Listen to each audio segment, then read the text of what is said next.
Mula dito sa bayan ng San Francisco, the first-class municipality of Province of Agusan del Sur. Dito sa Barangay Mati sa lungsod ng San Francisco, may isang lugar na nakatagong yaman ng kalikasan na animoy napakaganda at walang katao-taong lugar dahil sa liblib at matirik na lugar.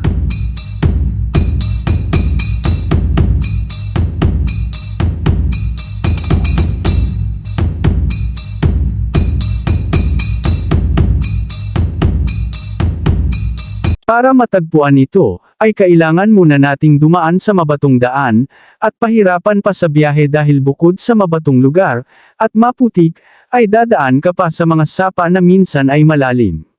Kaya delikado ito pag maulan ang panahon, baka di ito madaanan. Ang tanong, single motor lang ba ang pwede makadaan? Ang sagot ay hindi. Kasi pwede rin naman makadaan kung may sasakyan ka na 4-wheel o kung ano man ang gusto mong sasakyan. Basta mataas lang ito, at di masisira kapag inaabot ng tubig.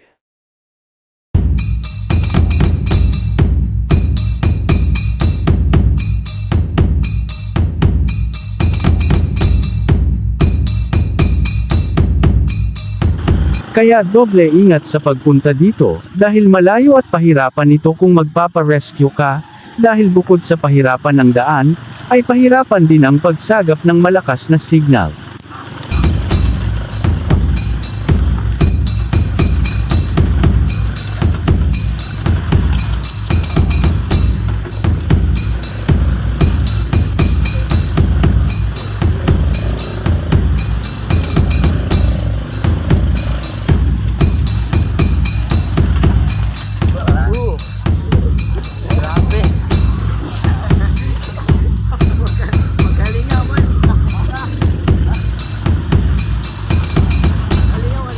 Makalipas ang halos 2 oras na pagbabiyahe. Sa wakas, ay narating din namin ang aming pupuntahan. Mapapansin natin na may nakita tayong mga tubo na kulay blue. Ito ay isang koneksyon ng tubig na nagsusupply ng tubig sa lungsod ng San Francisco. Ito ay pagmamay-ari ng San Francisco Water District. Mapapansin natin na balot ng mga malalaking kahoy itong pinuntahan natin. Kaya doble ingat tayo, dahil di natin ito kabisado ang lugar lalo't walang kahit isang bahay na nanirahan dito.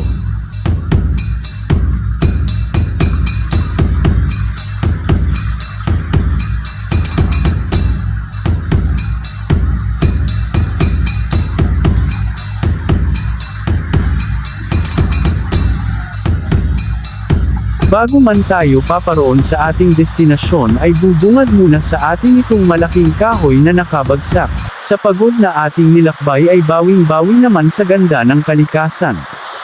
Makikita natin ang malinaw na tubig na kung saan pwede ito para sa mga bata at senior citizens, pero kinakailangan pa rin ng pagbabantay at pag-iingat.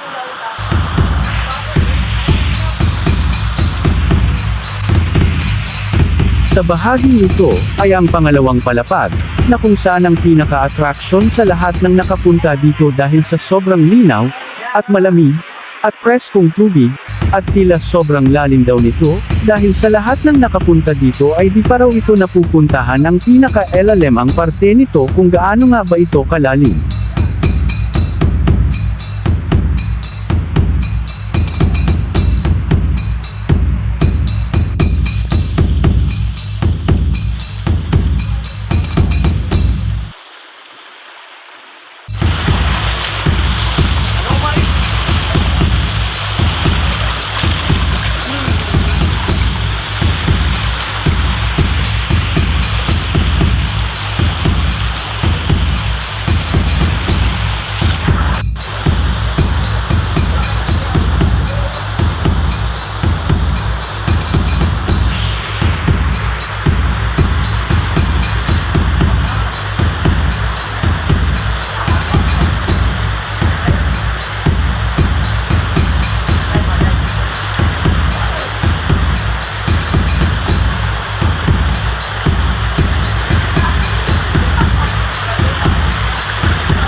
Ngayon, ay pupunta muna tayo sa pangatlong palapag ng Mati Falls, na makikita natin na naglalakihang ugat ng mga matataas na kahoy, na parang mapapaisip ka ng mga elemento.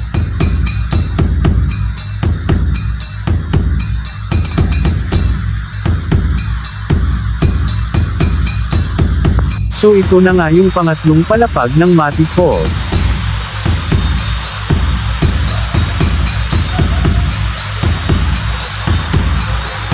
At masisilip natin ang pangalawang palapag dito sa taas na bahagi at kinakailangan natin ng doble-dobleng ingat sapagkat mad-ulosh, at baka bumagsak tayo dun sa baba.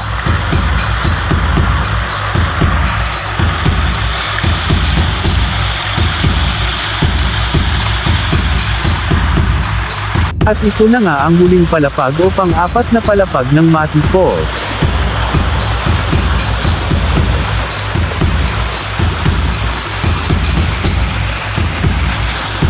Sa ganitong oras ay uuwi na kami kasi dun sa pinag-swimmingan namin ay biglang dumilim at parang malapit na mag-alas 6, na kanyang dilim, na tila pinapaalis na kami. Kahit na sa ganyang oras ay alas 3 pa lamang ng hapon. Hindi lang mapapansin sa video na madilim na, kasi malinaw ang ating gamit na camera. Pero pagkalayo namin ay nagulat kami at mainit pa pala. Isa kaya yung sinyalis na dapat na namin lisanin ang lugar. Kayo mga kalagan, anong nasa isip nyo kung bakit biglang dumilim dun sa lugar na kahit good weather naman at walang cloudy skies dahil nga maalinsangan ang panahon? Isa nga kaya yung sinyalis. At yan lang muna mga kalagan, don't forget na i-like ang ating video at mag-subscribe sa ating YouTube channel. Maraming salamat po.